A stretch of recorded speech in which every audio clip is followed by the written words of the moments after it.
Did you hear about the prophecy in Fontaine?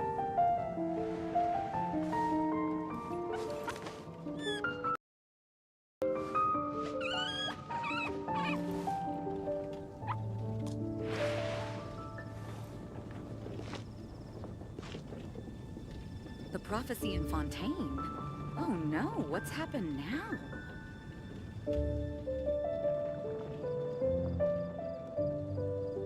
Did you hear about the prophecy in Fontaine?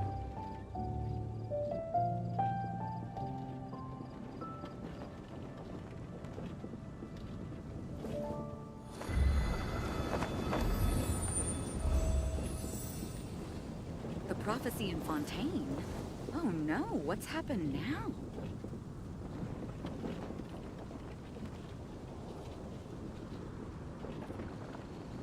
Did you hear about the prophecy in Fontaine?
Ready!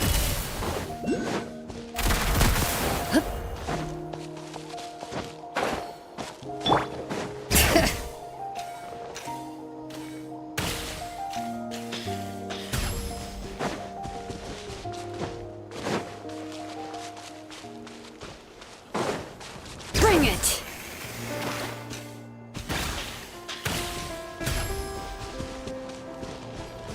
Let's ride!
Wait! I brought all the stuff over, Coach. What's next?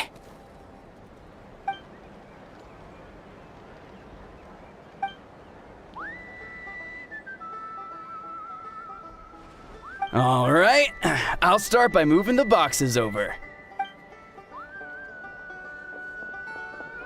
I'll help you. These things can get pretty heavy. Nah, I got this. These muscles aren't just for show, you know. You see that? Perfectly defined. I can lift this stuff up with one hand. Fine, as long as you don't wind up too sore to move tomorrow. I don't want to hear any complaints from you. Just prepare to be amazed. What?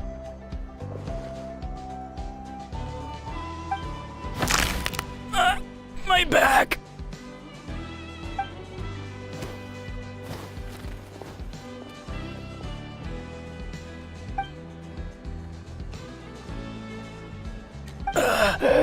I knew I should have trained harder.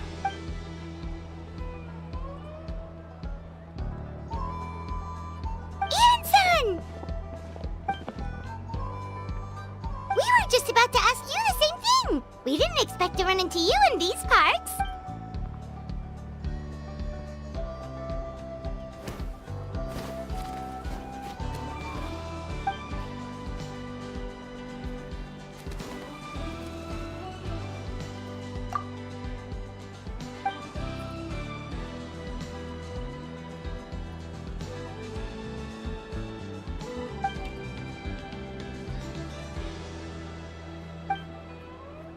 Of course, we're also here to help. Let's go see the chief.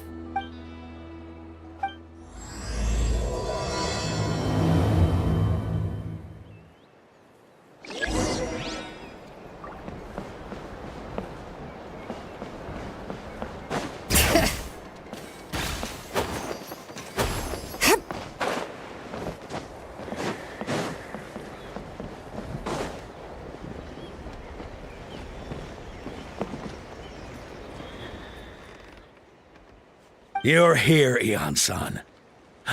And you must be the traveler in Paimon. I've heard a lot about you. I'm sure we'll have a much better time now with your help.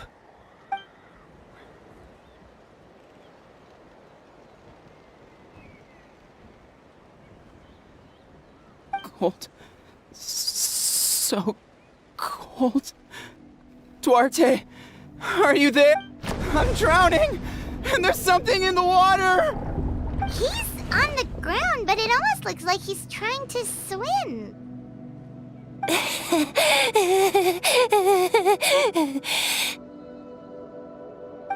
abyss. The abyss is coming.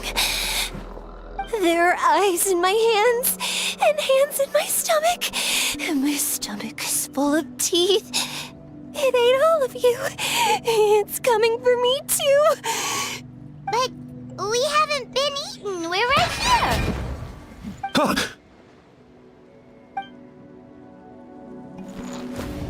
Monstrous beasts! How did you get in here? As you can see, their mental state is quite poor. They went missing after the battle.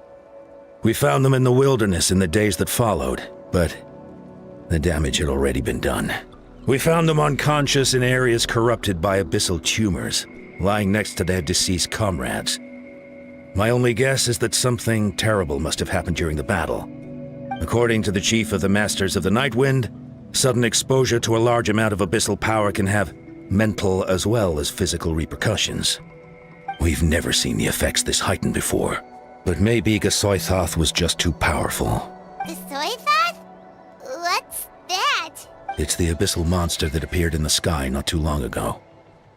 After consulting our ancient legends, we decided to call it Gasoithoth, Reaper of the Abyss. Oh, that giant black ball? Didn't we force it to retreat, though? True, it poses no threat to us now, but whatever wound it inflicted on these warriors still endures. We scoured all sorts of records for a solution, but nothing came of it. There was some mention of a treatment from several hundred years ago, but that knowledge is long gone. Right! You can purify abyssal power! Might as well give it a try!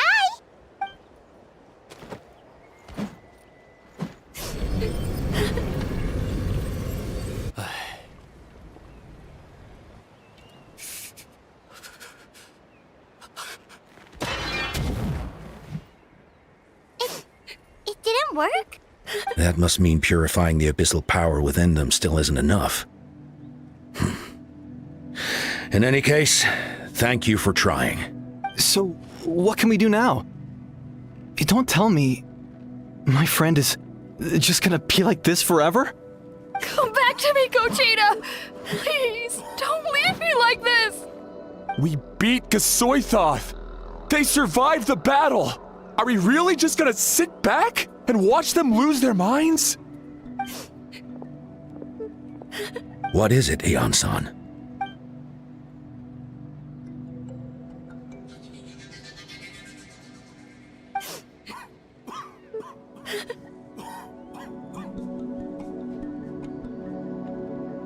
But, Are you sure about this?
So dark, so cold.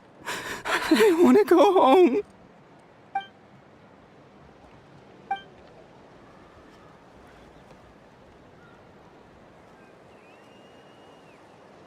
Huh?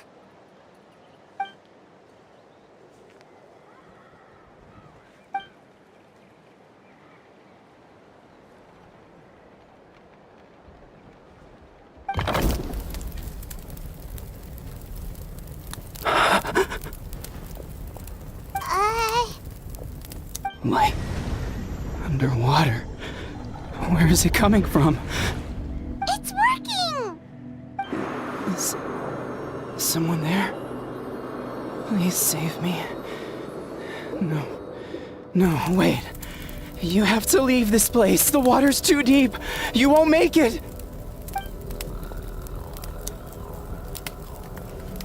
No. Please. Just leave me, Duarte. Oh no, it's not working anymore!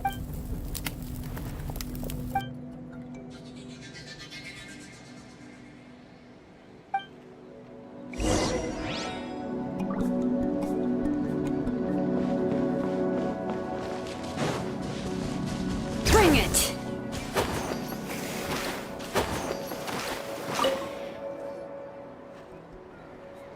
My friend, is he any better?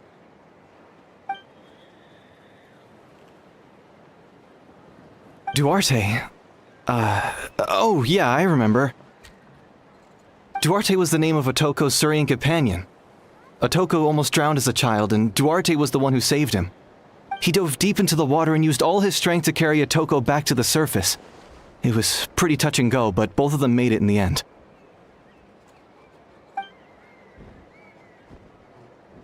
Well, you see, Duarte died 4 years ago during an Abyss invasion. He was helping evacuate injured warriors from the front lines, but fell to an ambush. He was a bit on the smaller side, but other than that, he was just your average Kukasaur. Well, hold on. What are you planning?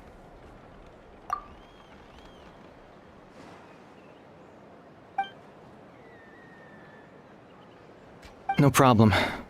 Thank you for looking out for him.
We're back! How are you feeling?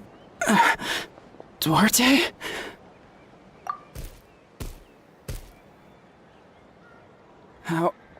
How did you get here? Are you here to save me? It's working!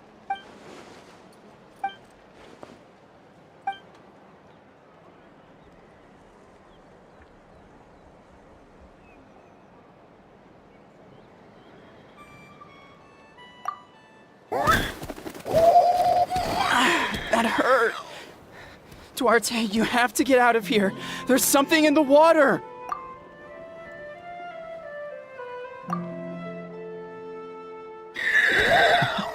You sense it, don't you? This place is dangerous. Still. Hearing you make that noise reminds me of our first few battles together. You were such a little thing back then. And I also had no idea what I was doing.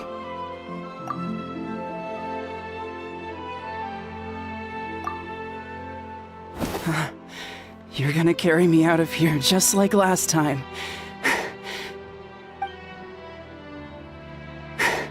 Over a decade later and you're still trying to save me. I can't believe you made it this deep underwater, but I'm so glad you found me.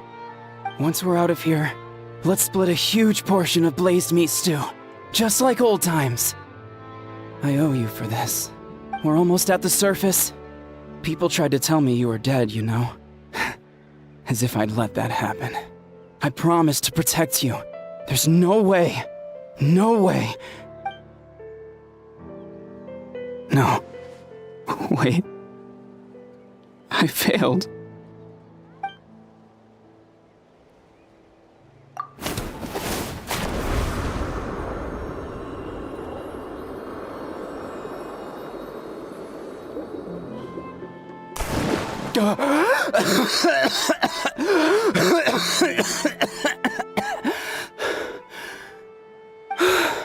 Duarte? Wait, you're not Duarte. How did I get here? Who are you people? Toko! He's Kaylee. What's going on? All I remember is the battle against the Abyss and then I was drowning. And a Saurian that looked like Duarte saved me. How did I get here?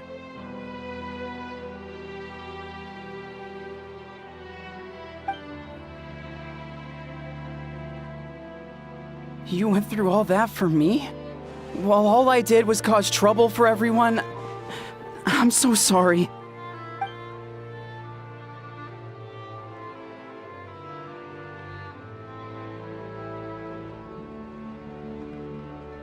Thank you. I appreciate that.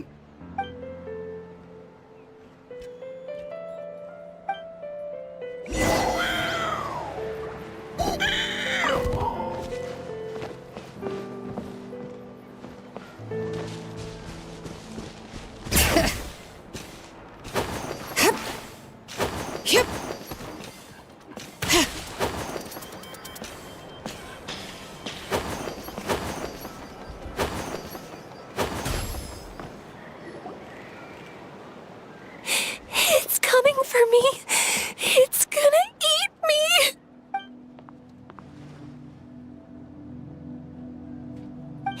no use. It'll just come back. Nothing can stop it. Nothing can stop the abyss. It will devour everyone. One day, we'll all be reunited in the pit of its stomach. Maybe it's just Paimon, but she seems to be in even worse shape than Otoko. She can talk to us, but nothing she says makes any sense. She also seems really afraid.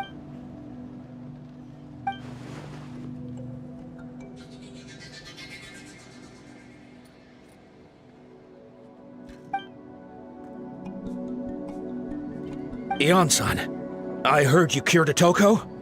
I'm so relieved. Is there anything I can do to help? If you need extra hands, I can...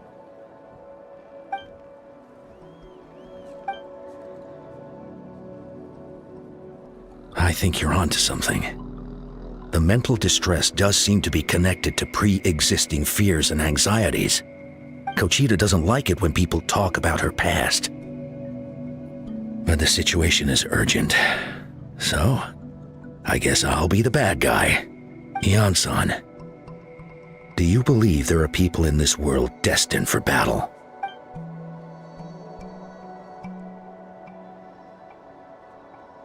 Then, what about people destined to be unfit for battle? When Kochita was little, her parents died fighting the abyss. She was only 11 or 12 at the time, and her brother, even younger still. The two saw their parents collapse in a pool of blood as flames roared and spread all around them. Kochita trained hard to become a warrior, but still found fighting abyss monsters too difficult to handle. She and her brother were left with severe trauma after the incident, pain and fear that they could not get over no matter what. But isn't Kochita one of the warriors who fought the abyss? Didn't you find her unconscious out on the field? Yes, we did. You see, something changed within her several years ago when the abyss attacked our tribe and broke into her home.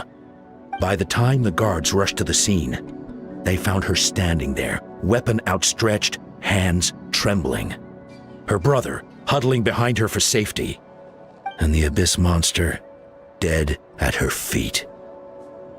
She didn't even look at it, and just kept repeating the same thing over and over. You're the only family I have left. I won't let anything happen to you. She became a completely different person after that. She earned a reputation as a very capable warrior and fought countless battles against the abyss. We all thought she overcame the trauma, and we were so happy for her. But now it seems like even if she buried it deep within herself, the fear still never left her.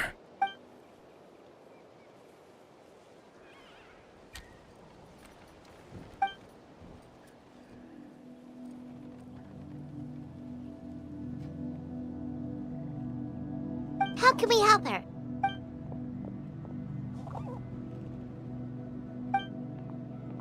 Quali?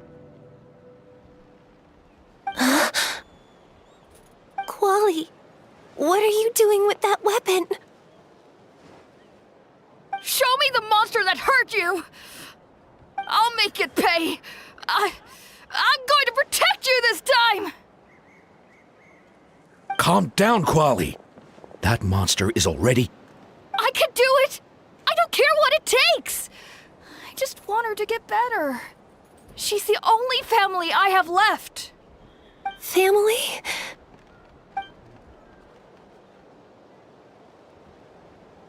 If Quali goes to battle, the abyss will devour him. I can't let that happen. I have to do something. But it's useless. No one can beat the abyss. It's a death sentence. Just like, but I'm no warrior. I'm just a coward. Still, I have to protect Quali. What should I do? Kochita. Fight it. One more time?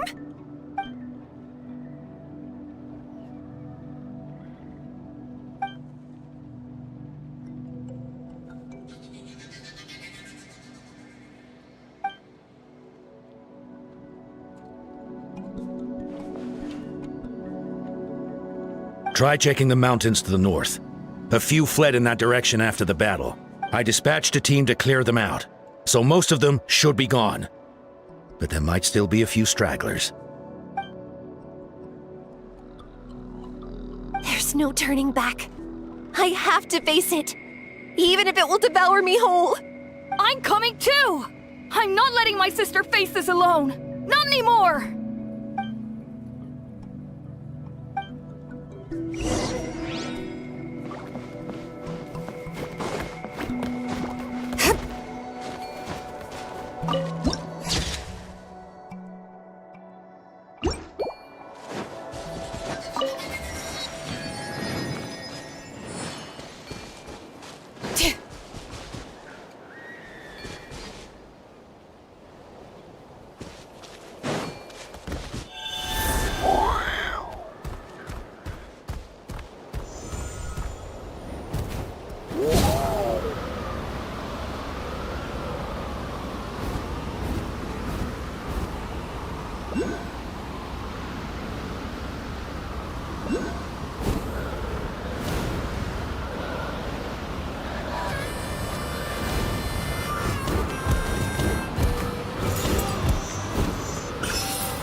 You were the ones who killed them! As a kid, I thought my parents were invincible. They were always so strong and gentle. They seemed like the most powerful people in the world. But I can still see the image of them collapsed at my feet that night.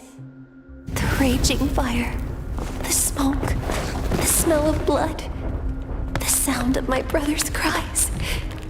It's all burned into my brain. They told me to run, and I could see the fear in their eyes.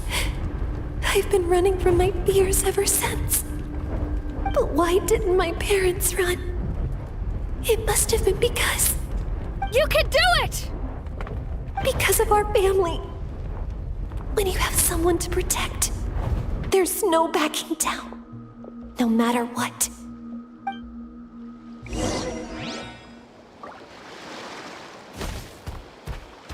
Stay away from my brother!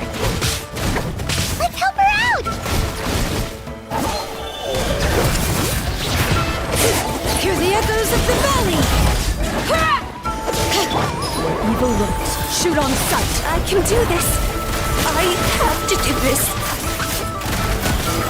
Go away!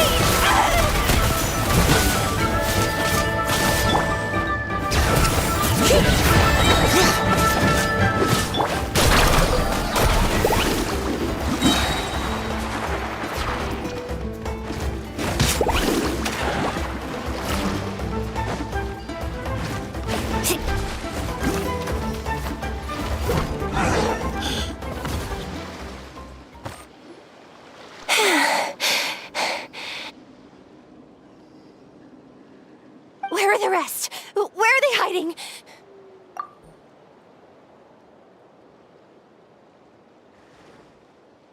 That's impossible! They were gigantic beasts crawling with eyes, ready to devour everything in sight! No. Wait. What am I saying? Abyss monsters are not actually that scary. I've defeated them before. I know I have. She's back to normal! Kuchita! What just happened?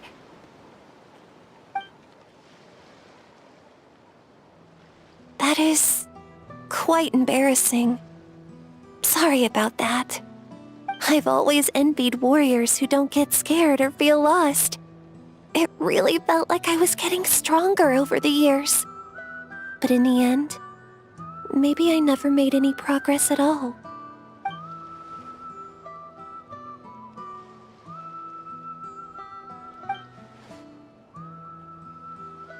Even though we're both scared of monsters, you were always the one who stepped up to protect me. But not anymore. I'm gonna get stronger. From now on, we're in this together! Is that so?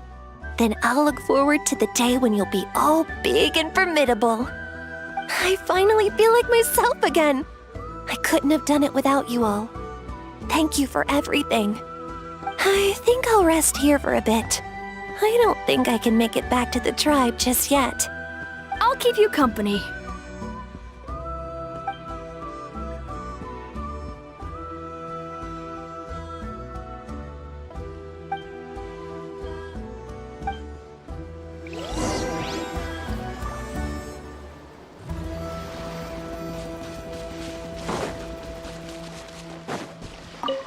I'll fight by your side until every last monster is gone.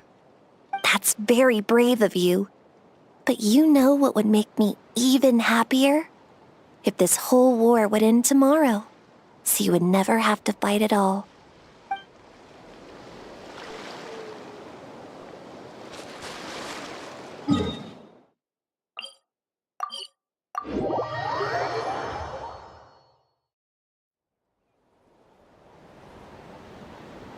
Atoko's all better. Did you hear? Really? Yes, really. It's all thanks to the Traveler and Ian-san. I see. I was wondering why the Traveler was chosen to accompany the Pyro Archon in the final battle. But I guess he really can do the impossible.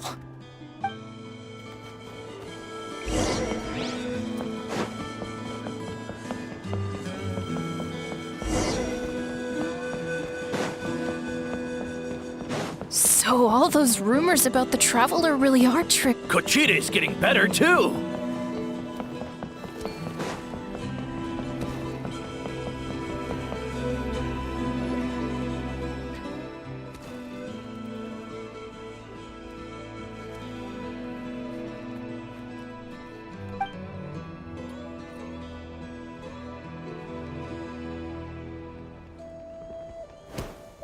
Yeah, honestly, Paimon was at a complete loss when she saw so many sick people on the hot air balloon platform.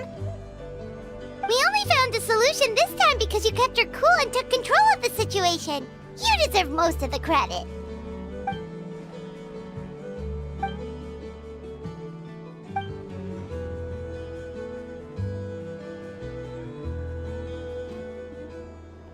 Whoa, you're right. That makes a lot of sense.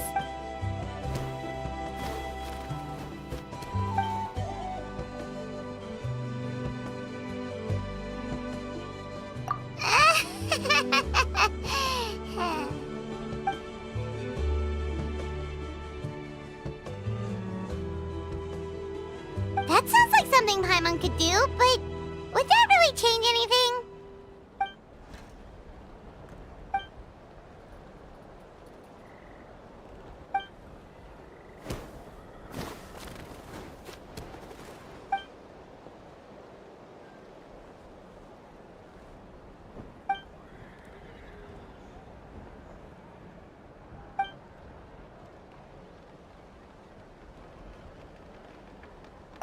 Oh, well, when you put it that way, Paimon's almost encouraged to start drinking kale juice tomorrow.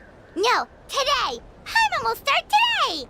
You're amazing, Ann-san. You really make Paimon feel like she can do the impossible. Maybe your true strength is giving other people strength.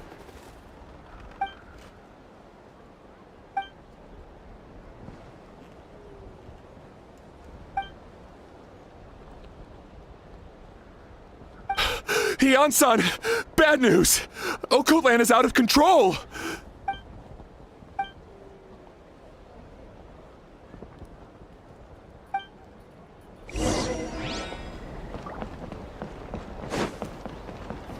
Koichi, give me a hand for a sec. Right.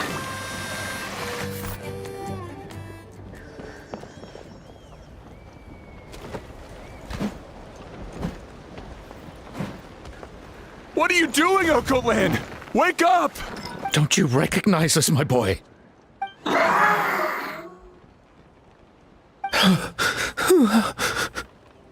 The Abyss monsters are everywhere. Everywhere. They've taken over the tribe. No corner is safe. Did we lose the battle? No. It's pointless to think about that now. A warrior only has one job. Fight until the very end. Careful! He's not himself! Okotlan!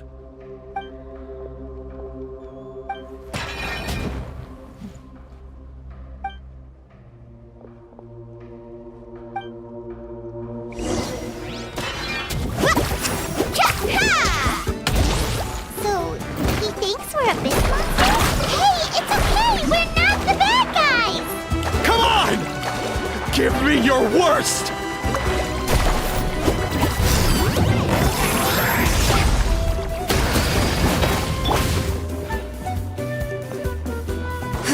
Loaded.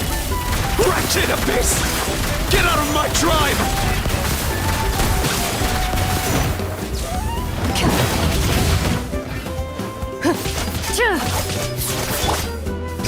Mom, Dad, Archon. This is my final battle! Not too far now.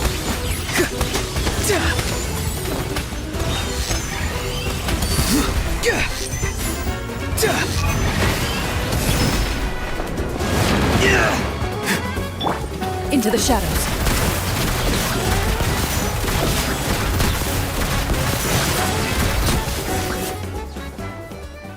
Please, son. You've got to stop. You can't keep going like this. Wretched monsters. Give me my family back! Look, Okoland! That's your father! He's standing right in front of you! Get out of my home! I'll never forgive you!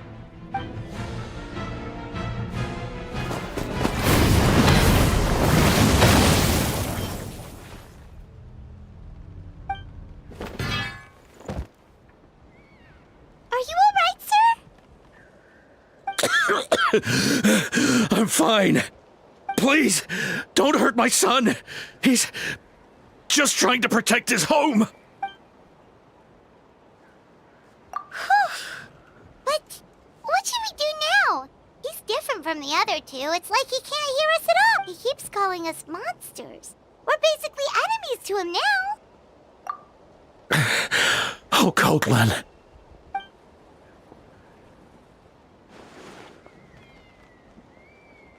Abyssal corrosion syndrome.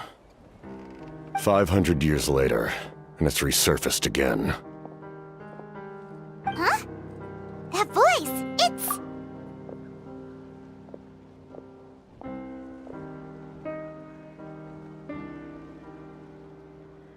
Direct contact with high concentrations of abyssal power causes irreversible mental trauma in most people. The exact presentation will vary according to trauma level. Some will suffer from superficial hallucinations and maintain the capacity to perceive the outside world. In such cases, verbal and physical interaction can be used to break through the hallucination. However, there are also those who are so far gone, entrenched in hallucinations so deep, that medical intervention is the only option. That's why we developed the Drought of Lucidity. The draft of lucidity?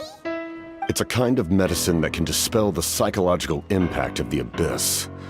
The treatment comes with severe side effects, including chronic migraines for the rest of the patient's life.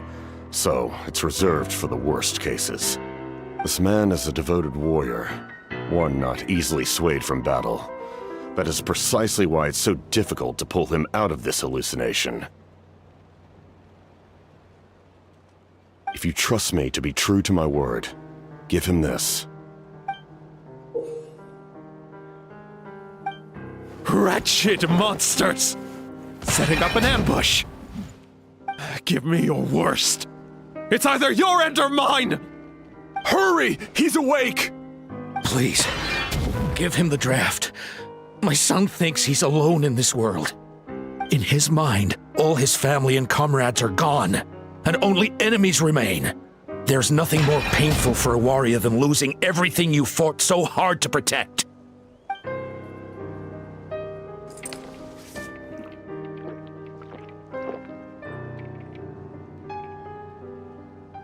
Monsters!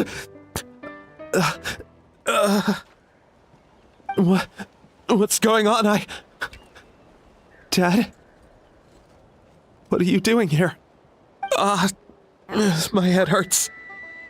I just had the strangest dream.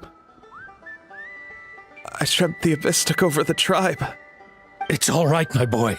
It was just a nightmare. Let's go home. You need a good night's sleep. But first, I want to thank you for saving my son. May I ask your name? Just Capitano is fine. I owe you more than words can say, Mr. Capitano. My name is Mune. You're welcome in my home anytime. Time to go, son. Can you stand?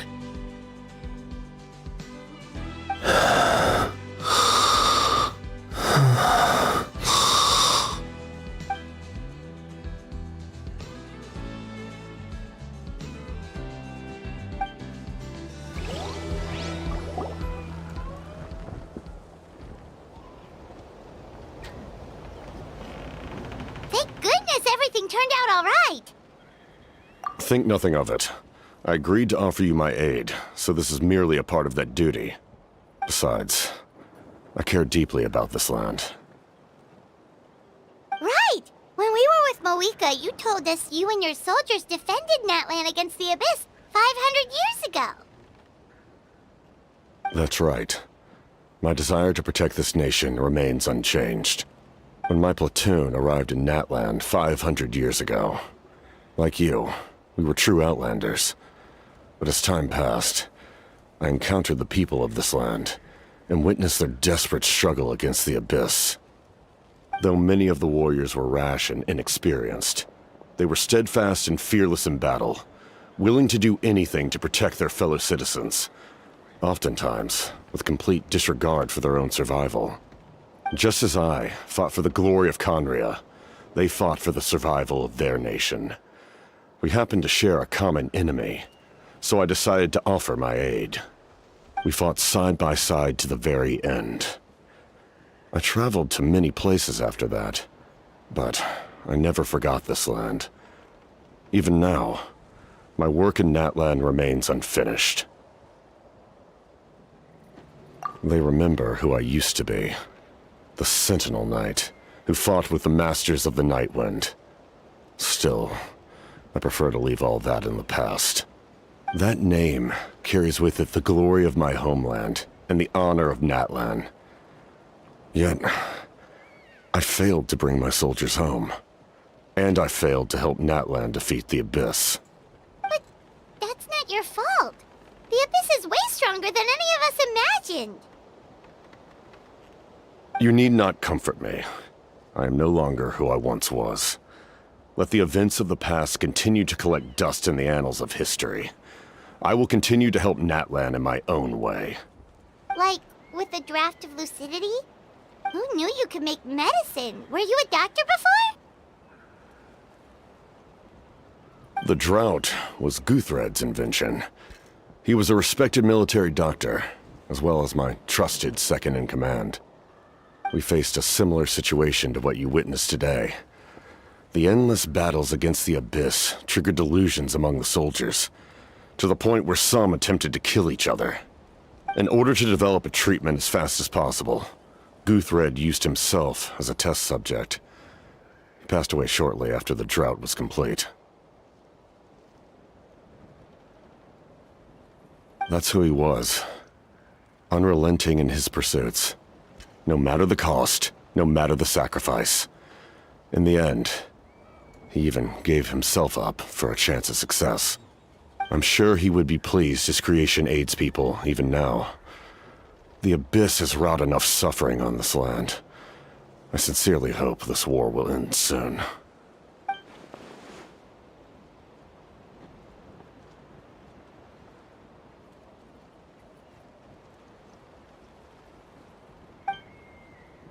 Stop worrying about other people's survival, about their losses and sacrifices. You just need to win.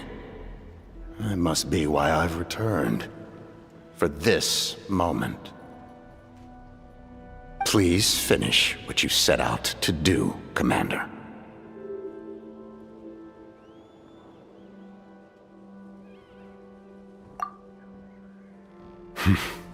You're more perceptive than I imagined. However, some things are better kept secret for now. We may be working together, but our goals are not entirely aligned. What's with the secrets all of a sudden? Paimon's starting to think we should be more careful around you.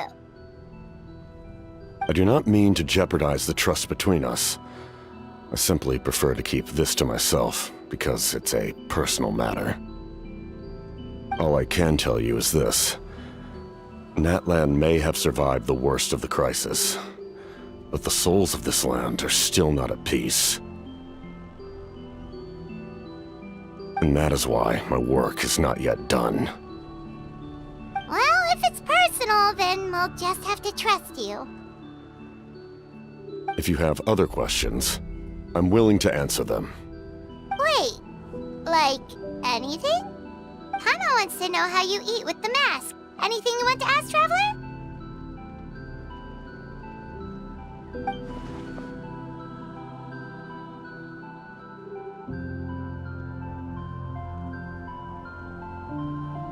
Natlan must pay the price for Mawika's use of the Ruler of Death's power.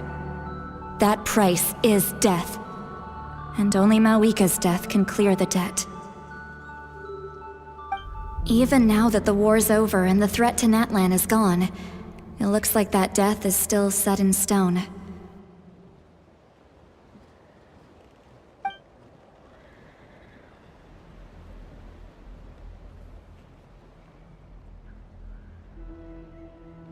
In the garden cultivated by the gods, flowers and weeds grow side by side. When the weeds compete for nutrients in the soil, the gardener intervenes to inhibit their growth. I'm not one to pass judgment based on my own standard of right and wrong. But it is an undeniable fact that she is responsible for my suffering, as well as that of my people. If that explanation is too difficult to understand, allow me to show you exactly what I mean.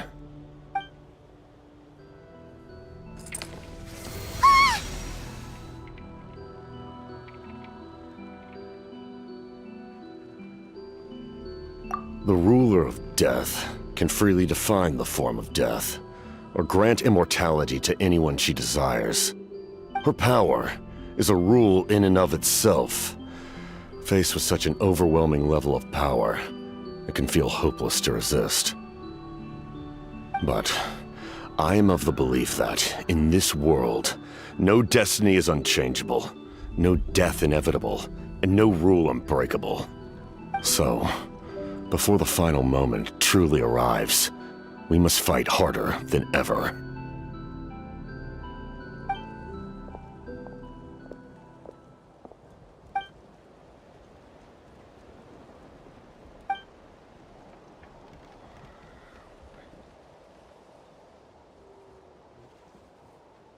Oh, did something happen?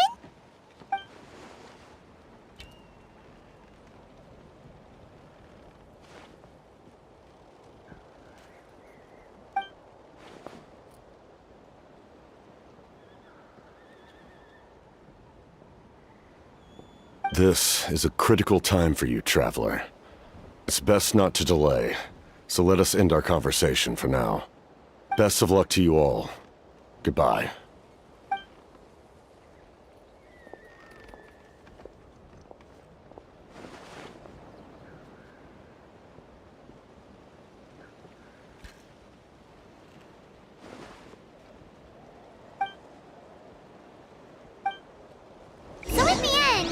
captain still hasn't told us his real goal.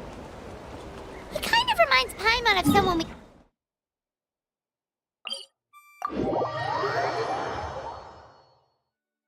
They just seem so tired, you know? Since they've both been alive for many centuries, do you think that's just what happens when you've been alive?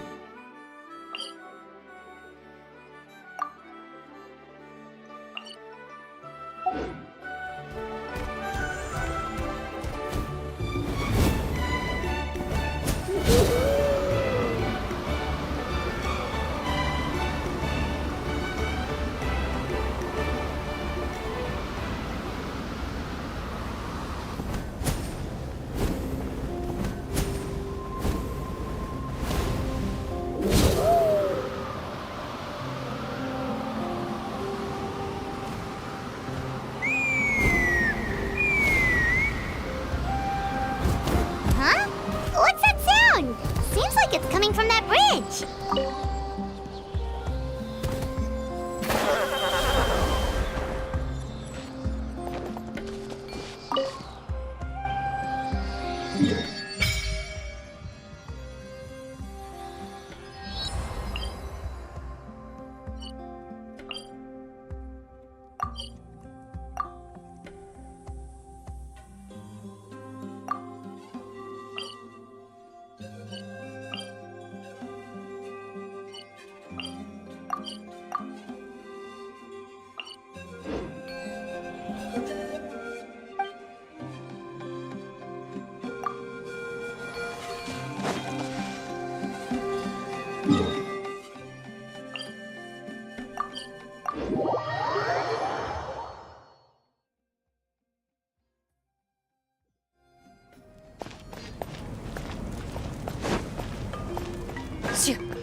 Kanich, Kachina, Mualani?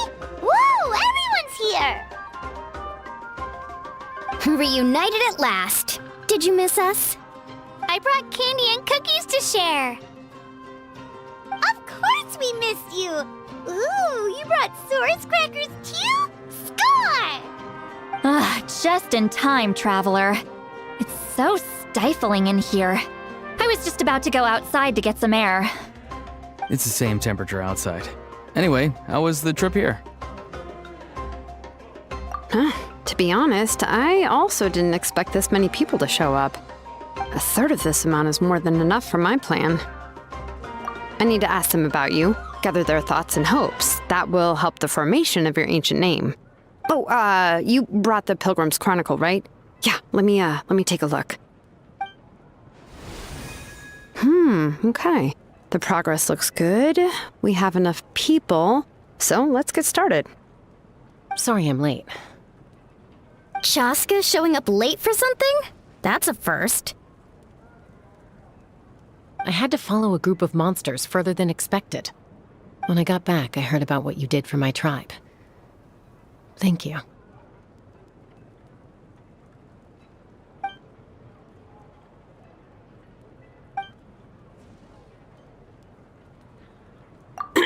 Okay, let's save the pleasantries for later. Everyone's here, so let's get started. All right, let me remind everyone what's going to happen. I need each of you to stand before the Pilgrim's Chronicle and share your stories about the Traveler. Your words will be recorded and become a part of the Traveler's ancient name. Any, questions? Nope. All right, then, to start things off... Hold on. Remember what we discussed? Oh, right, I almost forgot. Traveler, Paimon, you, can't be here for this part. Huh? But why? We want to hear what everyone has to say. I need people's true thoughts and feelings. It's best if the subject in question isn't involved. It's much more difficult to express those feelings to someone's face. People get shy in those situations. It's just how it is. You're right. Just like when Paimon doesn't have enough more to pay for her meal, but she's too embarrassed to tell the traveler, so she has to make up some excuse. So basically, you want us to leave the Pilgrim's Chronicle here and wait nearby? Oh, don't worry. This shouldn't take long. Everything Shilonen said made sense, but did you see St. Lolly's reaction back there? She was definitely the one who decided we should leave. But staying out here is just making Paimon even more curious about what everyone's gonna say. Anyway, you're gonna have an ancient name soon. Ooh, that's so exciting! Feels like we've been in Natland for quite a while already, doesn't it? You're right! If only Paimon could say a few things about you in there. Well, looks like you're about to have that chance. Shilonen, is everything all set? Almost. We're just missing one last thing. You've been by the Traveler's side the longest, Paimon. We need to hear what you have to say. But Paimon's not from Natland. Oh, it doesn't matter. As a Traveler's companion, your contributions are extremely important. You're the perfect person to finish the story. Sorry, Traveler. I just need to borrow Paimon for a second. It should be quick.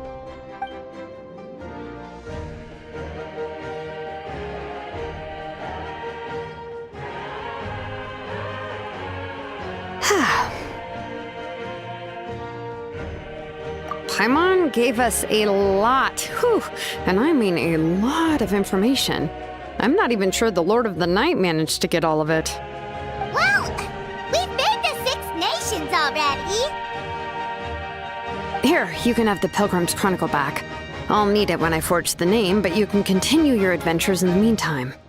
And when the time comes, I will forge you an ancient name unlike anything that's come before, so that you, Moeka, and Natlan as a whole can finally put an end to this endless war.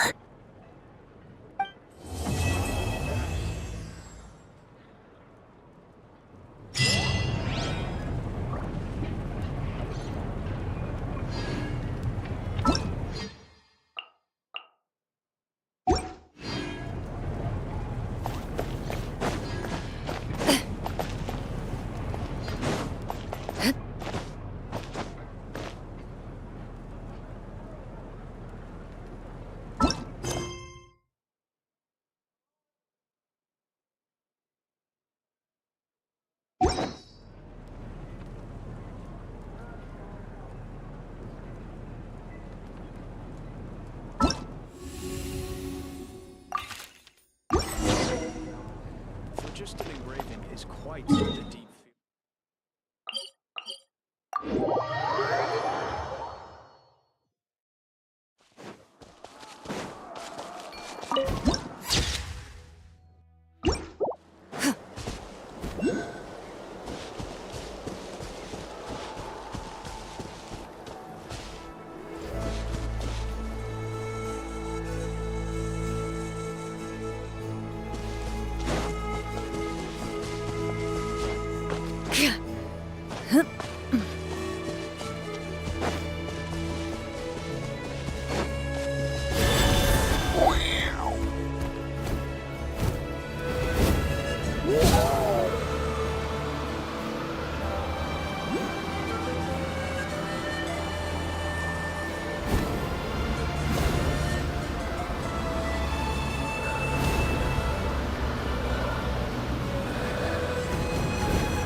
How long was Paimon out? Paimon locked eyes with that baby Iktomisaur for like a second, and then she was suddenly pulled into this strange place with a huge... Any idea what happened? Traveler? Look! It's that baby Iktomisaur! Seems like it wants us to follow it. Paimon's adventurous side says we have to see where this leads.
Bring it!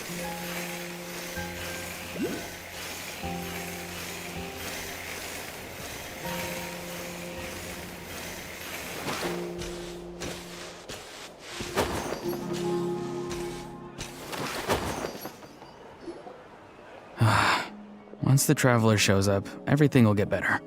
Hey, Auroron, over here!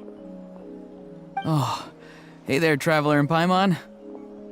So you were looking for us? We came as soon as we heard. You did? That makes me feel warm and fuzzy. Is this what happiness feels like? The heck? Where is this coming from? You are truly the best friends I could ask for. If my vegetables met you, I'm sure they'd grow all the more lush for it. What makes you say that? Well, it's a compliment. I heard that complimenting people makes them happy. Did it work? Are you happy? It's that obvious, huh? Well, you're right. I feel like an aphid who can't find a flower. Granny is standing in my way. Yes, Granny's a genius, as you know. Geniuses often stand in the way of others, leading them to despair. And on top of that, I'm her grandson, which means I get a double dose of despair. If that sounds serious, it's because it is. So please, help me deal with her. Oh, what happened exactly? You make it sound so dramatic. I had to get you involved. Most people can't deal with Granny and...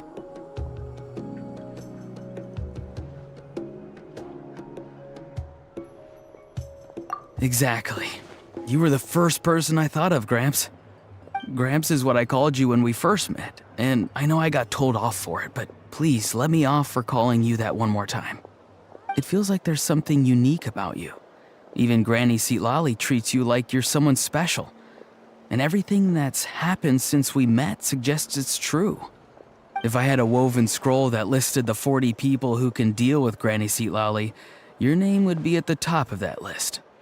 Wait, so who are these other 39? Also the Traveler. The rest of the list is just the Traveler 39 more times. Please, you've got to help me. This is really important. Although it looks like I'm just hanging around with nothing to do, inside, I'm distraught about the path ahead. Granny Seatlali is blocking my way and I can't get past. But now that you're here, I can start moving again, before time runs out. You know how much Granny loves to drink, nap, and read light novels, right? If you offer her what she wants, I'm sure you can lure her away.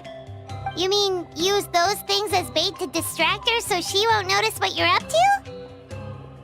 That's right. Don't worry, I won't make you do all the work. I've planned it all out, including what you need to say. All you need to do is walk up to her and tell her this. Dear Granny, I have the latest volume of Mirage Warriors here, along with the special edition spin-off of the case files of Miss Orith. Want to read them together? She'll pretend not to be interested for a few seconds, then think of an excuse to say yes. As long as you're the one doing the fishing, she'll definitely take the bait. He's just trying to butter you up. Even Paimon can tell. He's just saying whatever it takes to persuade you. No, I mean it. Granny might not say it out loud, but I can tell she has a soft spot for the Traveler. If you say so. Paimon's still not convinced, but if all we have to do is say a few words to Seatlali, it's hardly putting us out. It's as easy as watering vegetables, and if my vegetables were here, they'd... Sorry, there's no time for vegetable talk. Just trust me. Let me take you to her. With you here, everything will be better.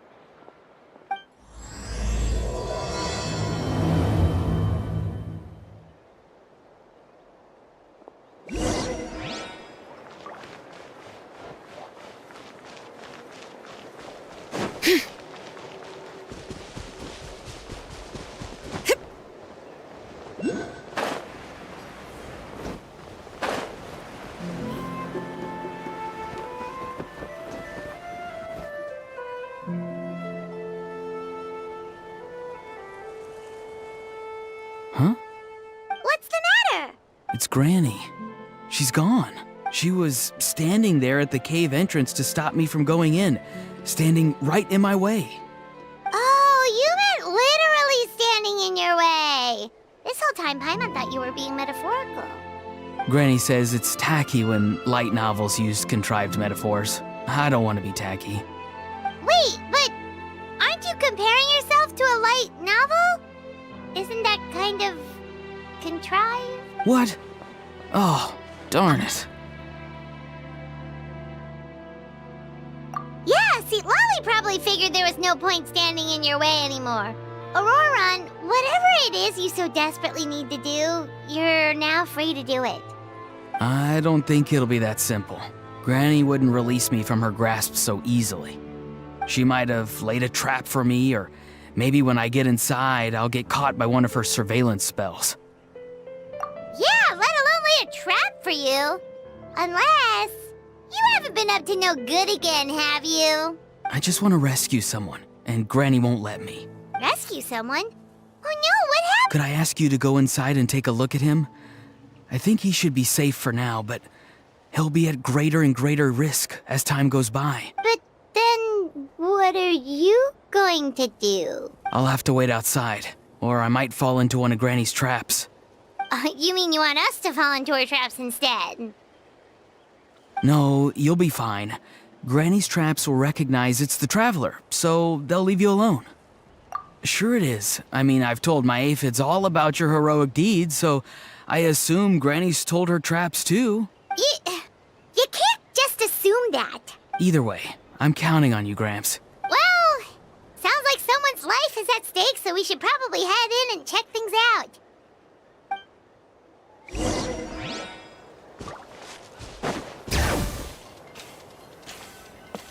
Guess we just keep following this path? Aurora seemed pretty confident that Lolly's traps won't harm us. But still,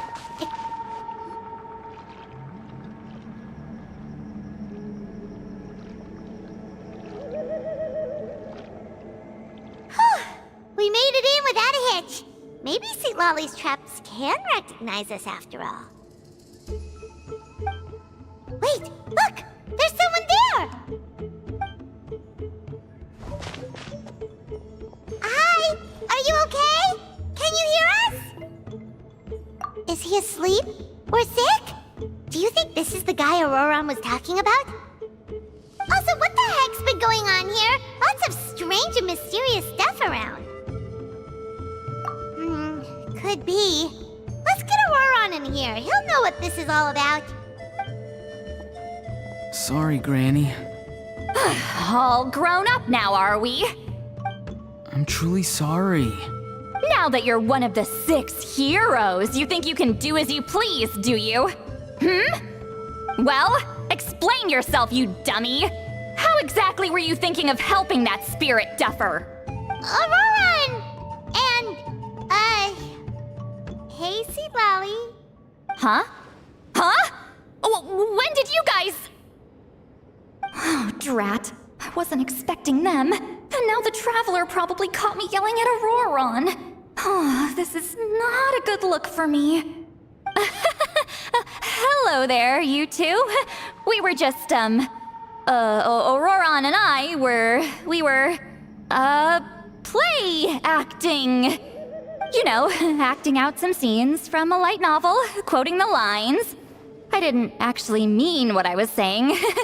Right, Auroron?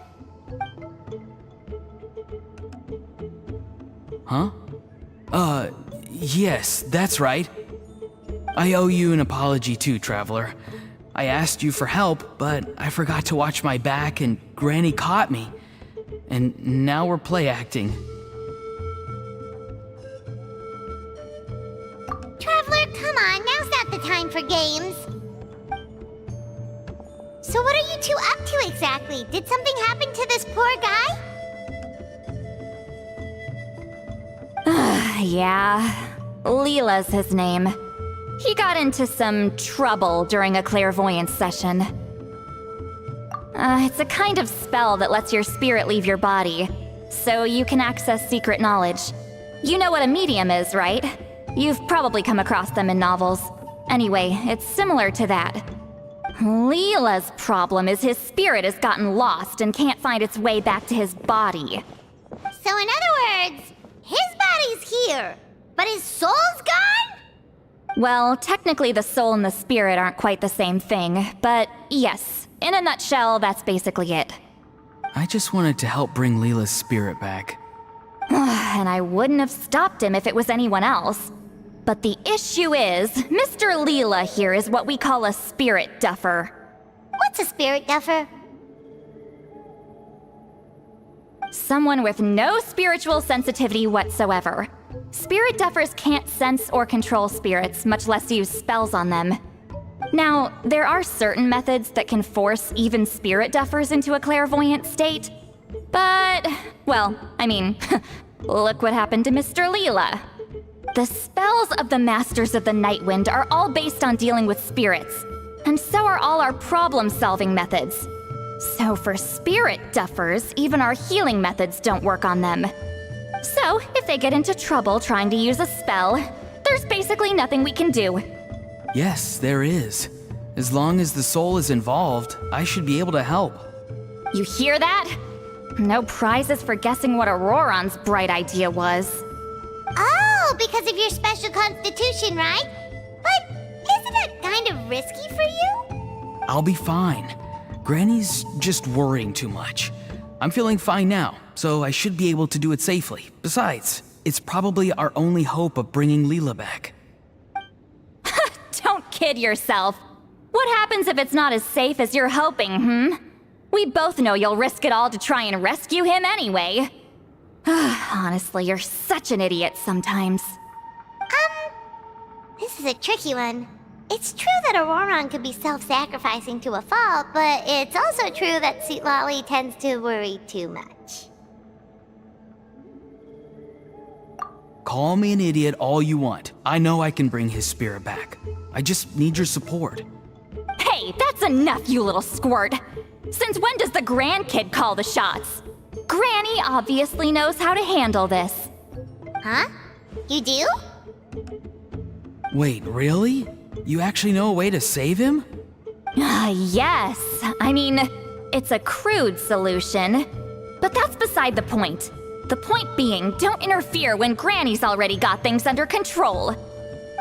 Anyway, Traveler, I was actually going to ask for your help on this. My plan will take quite a lot of work, and it's a little too much for one person. Oh, great! Well, it's a good thing Auroron brought us here then. I intend to use a two-pronged approach. The first is the crude method. Basically, it's looking for a needle in a haystack. See the thing I've drawn around Leela's body? That's a gateway to the Night Kingdom. Once the gateway is activated, all roaming spirits in the area will be drawn to it. If we're lucky, we'll find the one that belongs to Leela. I'll lend you some of my power like last time, so you can use my clairvoyance. It only works if you use this projection sensor first, though, so don't forget that step. Don't worry, this time nothing can go wrong. You'll just feel like you're in the Night Kingdom, and you'll see a lot of roaming spirits around you. All you need to do is gather them up. You can leave Auroron to sift through them and find Leela. Since he wants to help so bad, he can take the hardest job. Draw him back, using what I know about the instincts of spirits.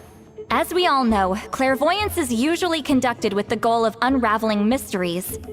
If we can find out what mystery Leela wanted to learn the truth of, we can use that to draw his lost spirit back here. I'll do some clairvoyance of my own and channel it through Leela's body. That should give me some idea of what he was thinking. Oh, Paimon thinks she gets it now. The first approach is like fishing with a net, and the second is like fishing with bait. Just like how Auroron wanted us to lure you away with the promise of light novels. Your point would have been just as clear without the example, Paimon. What? Don't think I won't revisit this later. But Granny, it's amazing that you can use a person as a clairvoyance medium. I always thought you had to use inanimate objects. You can't flatter your way out of this one. But you're not wrong. A person without a spirit is just a physical shell, which, for our purposes, makes them an inanimate object. Traveler, just over there is my spirit loom, which will record the fragments I see during clairvoyance. Once I begin, please arrange them on a woven scroll for me. Let me know when you're ready. We should get to work.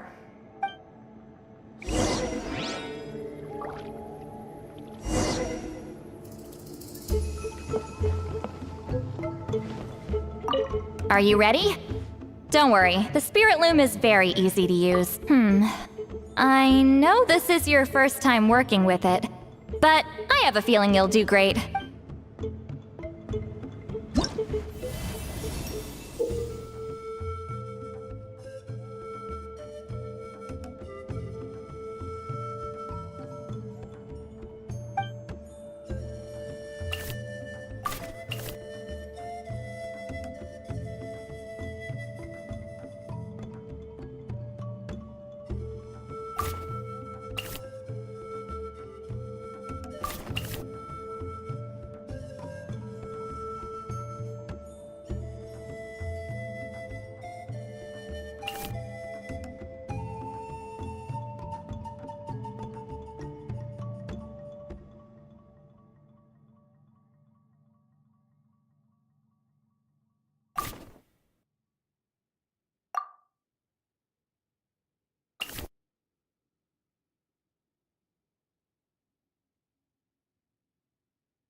woven scroll is ready. This looks like a person. Who is it? Huh? It's Sanhaj Kampore. Huh? You mean that Sanhaj? Auroran's ancient name hero guy? That's right. He was not only one of the 6 heroes, but also a legendary border master of our tribe. 500 years on, and the remains of his spirit is still so strong. Border Master is an honorable title, by the way. It's only given to powerful figures like Granny Seatlali.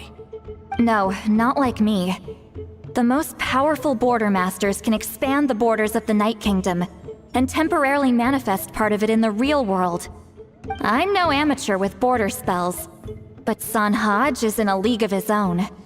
They say his border mastery was what turned the tide in the Battle of the Mare Javari 500 years ago. Legend has it that Sanhaj summoned a miniature Night Kingdom and exploded it to defeat the encroaching Dark Calamity. Whoa, he must have been really strong! Of course, it came at a great price. As far as I understand, both Sanhaj and Tainoch, the leader of the tribal coalition forces, gave their lives to activate this spell. I don't know what Leela was thinking. Even I'd think twice before seeking out Sanhaj Kampore during clairvoyance. So what sort of spirit duffer in their right mind would... I guess folly is the greater part of bravery. I'm starting to feel like something else is at play here. I think I'll pay a visit to his house and see if I can find any clues. Yep, you can keep gathering the roaming spirits. That won't be affected. Hopefully you do find Leela that way, because it'll save us an awful lot of trouble. But before that, it looks like we now have another problem on our hands. Connecting with the spirit of Sanhaj Kampore has caused quite a stir. I think we may have just spooked all the monsters in the area. Traveler, if you've got some time, could you go and get them to pipe down a bit? We don't want them to start attacking innocent bystanders. It's fine. I can handle that. Oh no, you're staying right here, mister. The Traveler has enough to do already without coming to your rescue. Alright then. Sorry, Traveler. Over to you, I guess. Yeah, don't sweat it! The most important thing right now is getting Leela's spirit back. Alright, I'm heading out. See you guys later.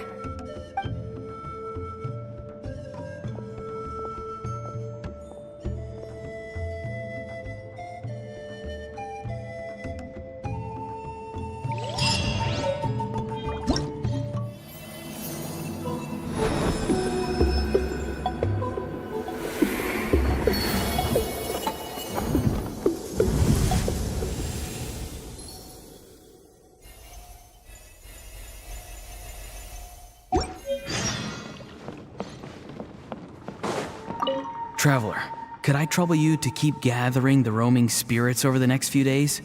Just make sure to use this sensor. Granny already applied her spell to it. Oh, you liked playing with that, huh? Feel free to try it again whenever you want. There should be some other clairvoyance records you can arrange on a woven scroll. Don't worry about Granny. I'm sure she only left it here so you can get some practice.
Hey everyone.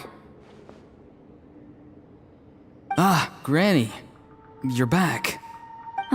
So, no good news for me then?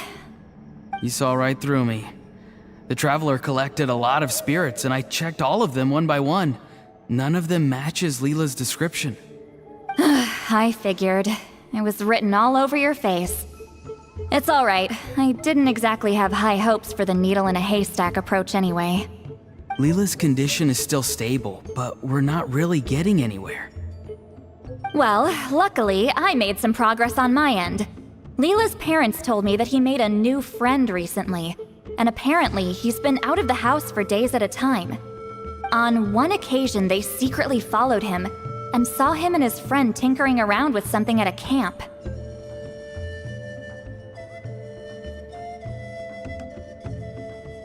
Yeah, some guy who goes by the name Kokuchu, dressed in what looked like Inazuman attire. Is this really all I'll need, Mr. Kokuchu? Based on my studies of the ancient texts, hypersensitivity is usually treated with desensitization therapy. So, I figure there's no reason it shouldn't work in reverse. Now, for a poor chap like yourself with no sensitivity to spirits whatsoever, you'll have to completely immerse yourself in spiritually rich substances for this to be effective. I'm electing to name this approach hypersensitization therapy. Is it risky? You're the spirit duffer, not me. I'm sure you're more clued up than I am on the potential consequences of brute force clairvoyance. Ultimately, it's your decision. All right, but I do have one last question. What's in this for you? People like me obviously don't have much clout in this tribe, so it's not like I can offer you much in return. You think I'm looking for a reward? Oh, my good sir, take a look at my face. Isn't the answer written here clear as day? What? What's written there? Just a friendly guy who's happy to help. What? So some random guy from Inazuma just felt like helping Leela cure his spirit deafness? Hypersensitization therapy, huh? What a novel idea. Could that really work? Not on Leela by the looks of things. It's anything but novel. Our tribe used to offer it as a treatment once upon a time. But it was so fraught with risks and had such an abysmal success rate that it was eventually outlawed. As for this Kokuchu fellow, I'm sure he has his own agenda. He conveniently disappeared right after Leela got into this mess. Leela's parents gave me the address of the camp, so I went and checked it out. There were clear traces of spiritual energy, and also, look what I found. What's this? A broken shard, probably from a weapon or some sort of ceremonial implement. You feel that? It might look old, but it has extremely strong traces of spiritual energy. Leela must have used this as his medium. It would definitely explain how a spirit duffer like him was able to trigger a clairvoyant experience.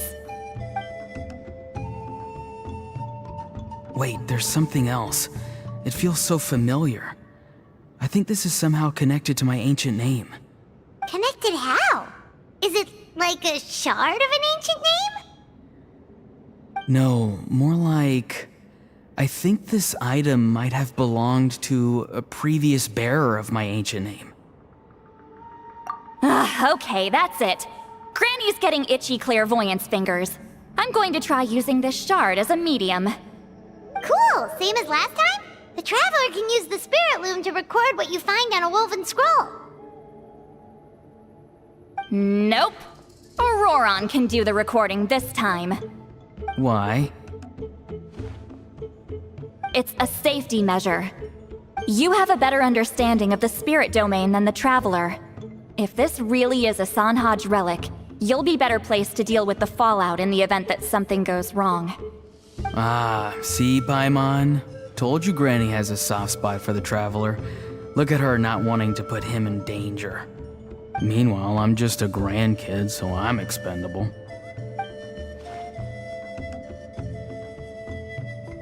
Hey, what are you blabbing on about? Sorry, Granny. I'm ready now.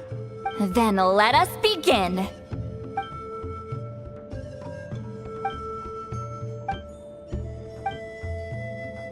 Alright, what's on the scroll this time? Looks like a broken bow covered in flames. Hey, don't you think one of the pieces looks just like this shard? You're right! It seems to be from the body of the bow. I saw a bow just like this in one of Granny's scrolls. Yes, it's the weapon Sanhaj used in the Battle of the Mare Javari. I guess that proves it. This shard is a bona fide Sanhaj relic. Good old Sanhaj. The relic's spiritual energy was fluctuating very strongly, but I wasn't in any danger at all. The Traveler probably would have been fine as well. Now that's a true hero, huh? Generations later and the stuff he used to own is helping to treat spirit duffers. I still think there's more to this story, though. Kokochu must have had his own motives beyond just treating Leela's condition. Well, okay, we saw the full bow just now, right? Maybe he wanted to see it too, so he could track down the other pieces. I don't know if he'd have anything to gain by doing that. Even if they're Sanhaj relics, I still doubt he'd have much use for a broken bow. Also, why use a spirit duffer in that case? You're basically setting yourself up for failure. Huh? Leela's body is responding! Let me take a look. I can sense a spirit being drawn to the relic. Looks like Granny's plan is working. Leela's spirit is being drawn to the bait. In that case, let me try again. This time using both Leela's body and the shard as mediums. You can do it, Granny. I'm ready to go too.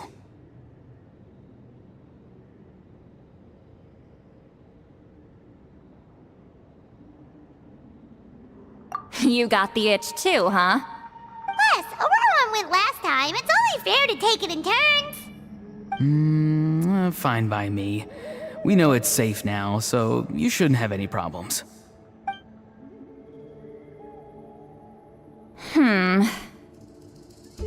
All right, if you insist. Be my guest. Just let me know when you're ready.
You ready? All right, here goes.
Another image has appeared! This one is a map! A map? Of where? Could it be the Mare Javari? The Mare Javari? The Mare Javari was reduced to a desolate wasteland after that big battle. Or rather, it became known as the Mare Javari after what happened there. The ashes of the monsters and warriors who fought there covered the entire battlefield. Sometimes, bone-chilling cries would be heard from the depths. Other times, the whole region would become engulfed in towering flames, drowning out the cries. That place is full of untold dangers and mysteries. Over the centuries, the finest adventurers have tried to prove themselves by venturing in. Sadly, most ended up perishing there. That lasted up until around 20 or 30 years ago, when strange things started happening. People started speaking of an enormous dark creature the size of a mountain, roaming around inside the Mare Javari. And then, shortly after that, the whole region just completely disappeared. Nobody knows how, but that infamously ominous place just vanished from the face of the world. What? How the heck? I know, right? Anyway, if I'm not mistaken, the place indicated on this map is where it used to be before it disappeared. At the westernmost part of Natlan. It's a very remote location, far away from any of the tribes. There never used to be a settlement there, but there's more people since the Mare Javari disappeared. Anyway, that's just what I've heard. I've never been there myself. This is what age does to you. The older you get, the less adventurous you become. That's just an excuse. Granny's too lazy to take a trip that far away. Hold on a second. There's a spirit approaching the shard and the woven scroll.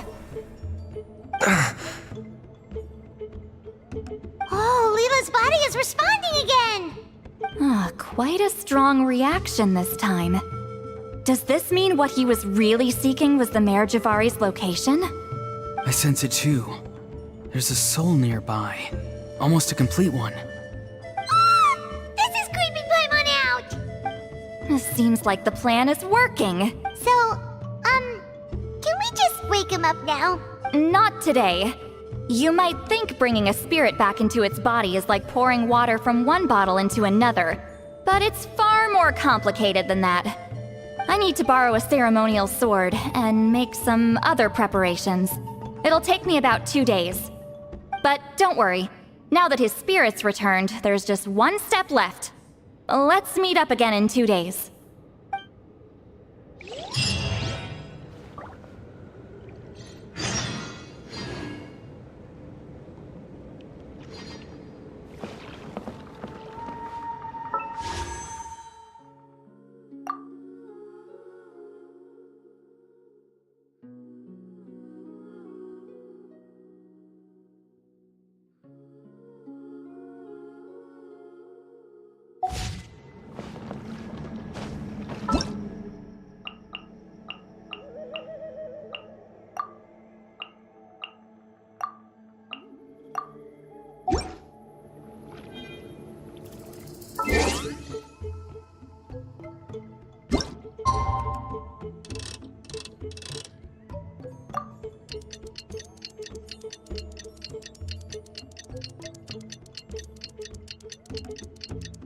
My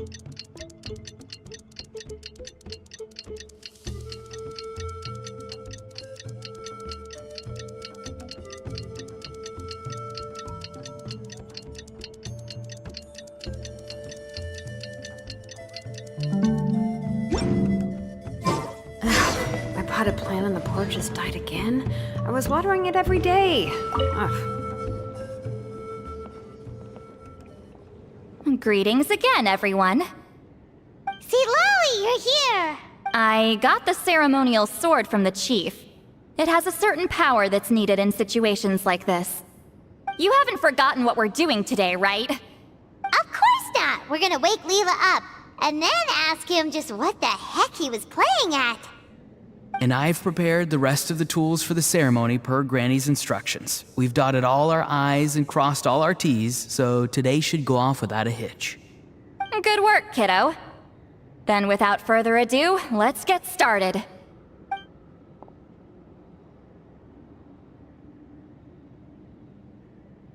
I give offerings from the mystic smoke, the gift of stars on a moonless night, a wreath of dreams in the swirling wind. Glory be to the ruler of death. Fade, fade, fade. Thrice uttered and thrice repeated. Whoa! Is this one of her magic spells? This whole place suddenly got cold. What's happening? Keep your voice down. We mustn't disturb her. We, the children of the Priest King, swear to abide by the ancient pact and tear through the veil of the Night Realm. I am Seedlali. Hear my command. I am the Shepherd of Doomsday. I am Akul Batil. Oh, look! Leela's spirit is back. It's coming towards his body. I shall pierce the cloak of night with flintstone and banish all souls that do not belong to the land of the dead.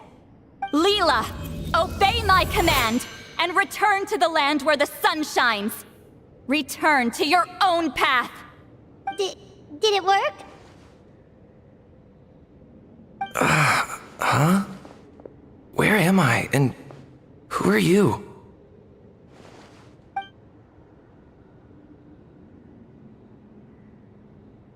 Whoa! Granny Eatsley, I mean, High Priestess Seedlali, please have mercy. Aw, guilty conscience, huh? So, you know full well what you've done. Do you have any idea how close you were to never making it back? Or maybe you thought life would be more fun as an inanimate object. I'm sorry, I messed up, and I'll face the consequences. Oh, you sure about that? Then say goodbye to your parents. Tell them this. Goodbye, Mom and Dad. I've realized I enjoy life as an empty shell so much that I've decided to get Granny Eatsley to turn me into a stone statue so I can stand guard over her house for the next 100 years. No, please. Please don't. I'm begging you. I'll never do this again, I promise. Thank you, High Priestess Seedlali. Thank you for rescuing me. Don't thank me. Thank my grandson. If he hadn't sensed something was amiss, I wouldn't have bothered getting involved. You're more than welcome, Leela. And don't mind Granny. She's all bark and no bite. We're just glad that you're okay. Besides, someone tricked you into doing this, didn't they? That Kokchu guy. He's the real culprit here. No, Mr. Kokuchu had nothing to do with it. It was all my doing. Huh? Well, I mean, he suggested the method of using a powerful spirit relic as a medium, but it was my decision to go through with it. I wasn't coerced or anything. I'm sorry. I'm the one to blame.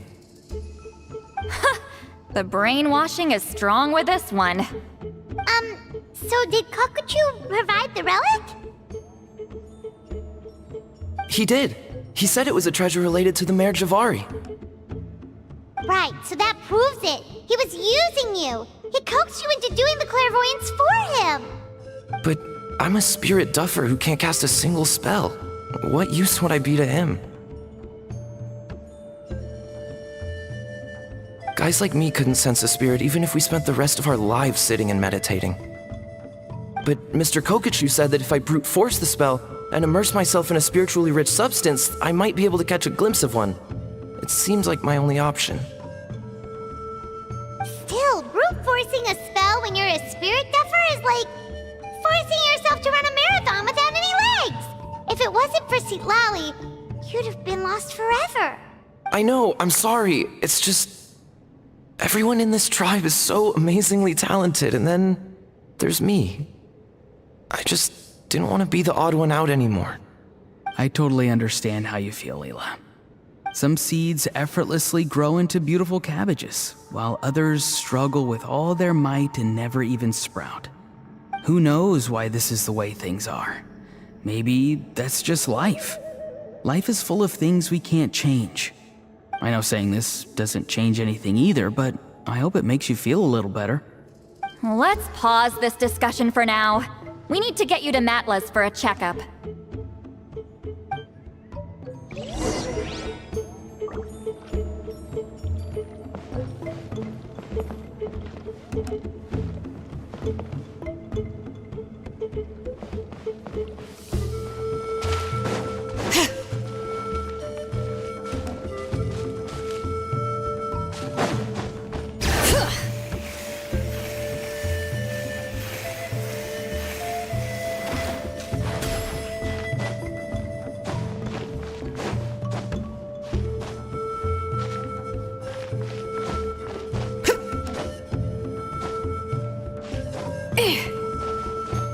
Bring it!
Okay, looking good.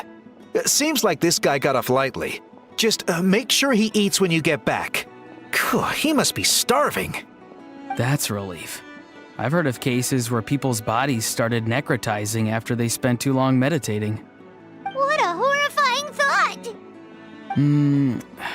Anyway, Leela, even though we didn't know each other before all this, I'm still really glad that you're okay now. Well, maybe you don't know me, but I've heard all about you. The same goes for High Priestess Citlali, the Traveler, and Paimon.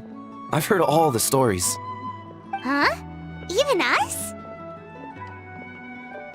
This might sound corny, but you're exactly the kind of people I've always dreamed of becoming. But it's clear to me now. That was just wishful thinking. Honestly, why'd I have to be born a spirit duffer? Nah, it's alright, really. I'm used to being useless by now. Thank you all for saving me.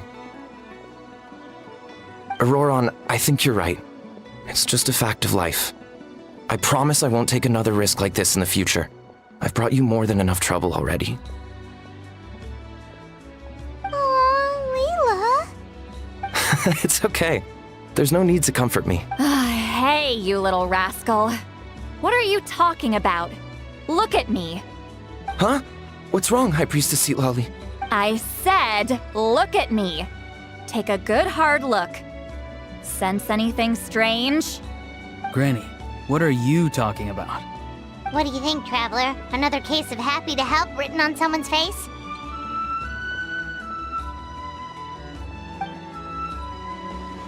Hold on. I think... either my mind's playing tricks on me, or her entire body is an illusion. No, it must just be my imagination. I wouldn't be able to see through something like that. Wait, I know this trick. It's the same one I used a while back. Granny snuck away from right under our noses. You see? You can perceive some spiritual abnormalities now. Congratulations. Really? But where are you going, Granny? Where do you think? I'm going fishing, you dummy. Someone triggered the trap I set in the cave. Looks like our friend Kokochu took the bait. What? Sorry, can't talk now. You'll find me in the cave.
Believe it. He got away.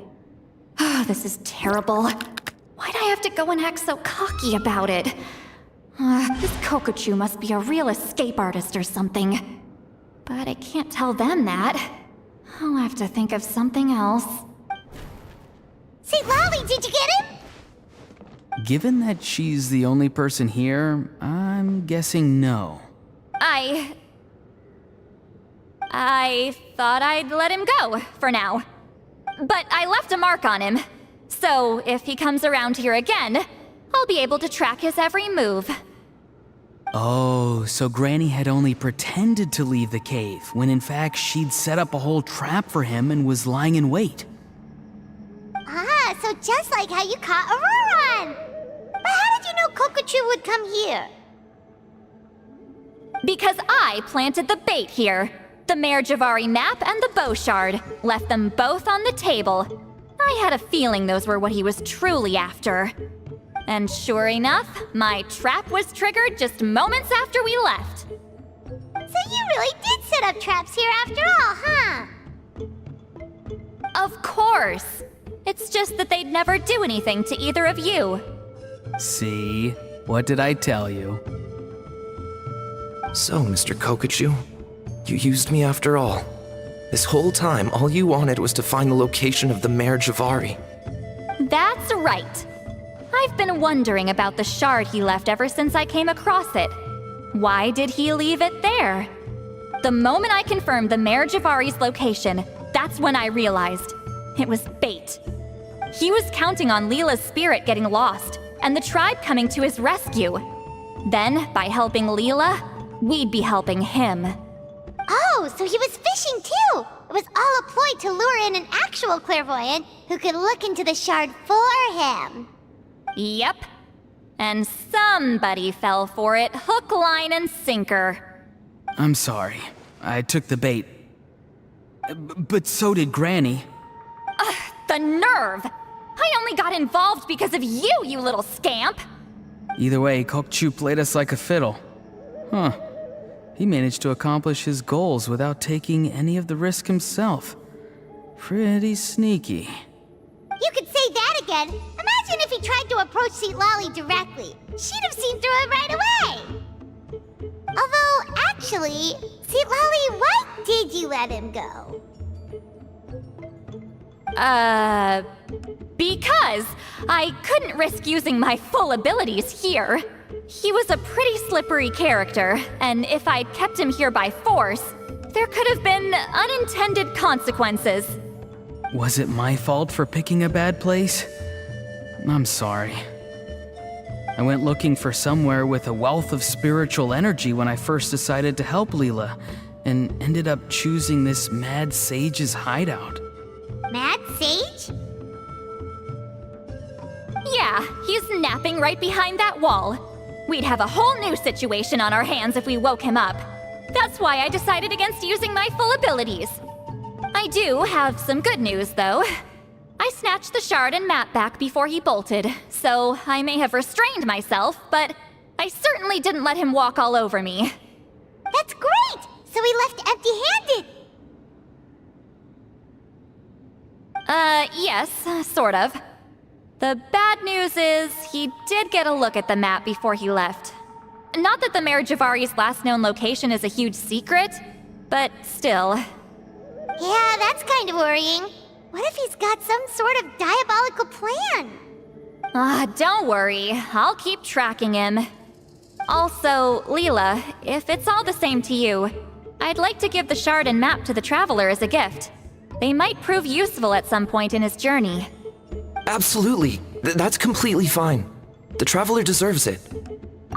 None of us are interested in them. And if there's any chance of them leading you to the Mayor Javari, I'm sure an adventurer like you wouldn't want to pass on that opportunity. Granny Eatsley has a sense for these things. So, Granny Eatsley? Do you think I'm still a spirit duffer? What kind of a dumb question is that? You saw through my illusion, didn't you? I mean, that's partly because I deliberately made it imperfect, but even then, a spirit duffer wouldn't be able to see through that. Auroron, give this guy some lessons when you've got the time. Leela, put in the work, and we'll see how far you get. Amazing. Life is so full of surprises. As long as you keep moving forward, you might just run into some fertilizer in the middle of the road. I'm so happy for you, Leela. Let's both give this our best shot, and who knows? We might both be beautiful cabbages one day.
How many forging commissions do I still have to finish? Let's see.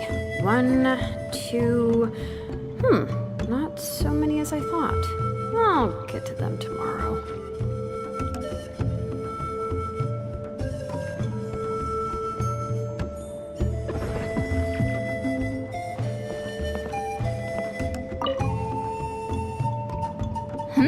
You alright?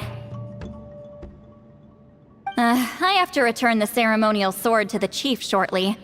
But I'll leave everything else in the camp as is for now. Feel free to make use of it. Huh? Huh?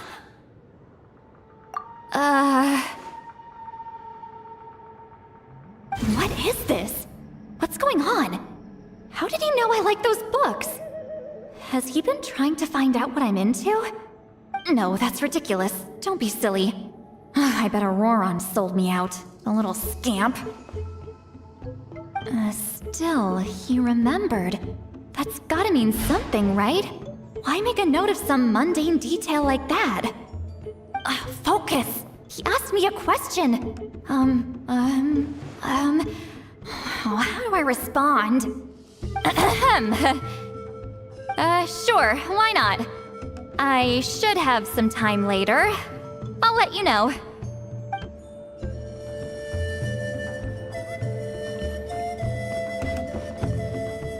Thank you for everything. This would have been so much harder without you. These are for you. They're all homegrown. I hope you like them.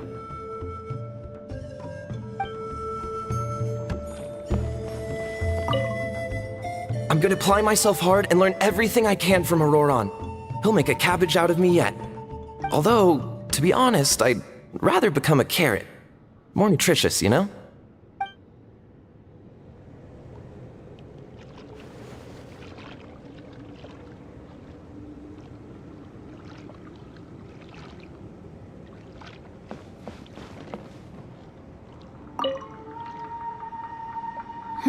You alright? I have to return the ceremonial. Huh? Huh? What is this? No, that's ridiculous. Still, he remembered. That's gotta be. Focus! Sure, why not? I should have.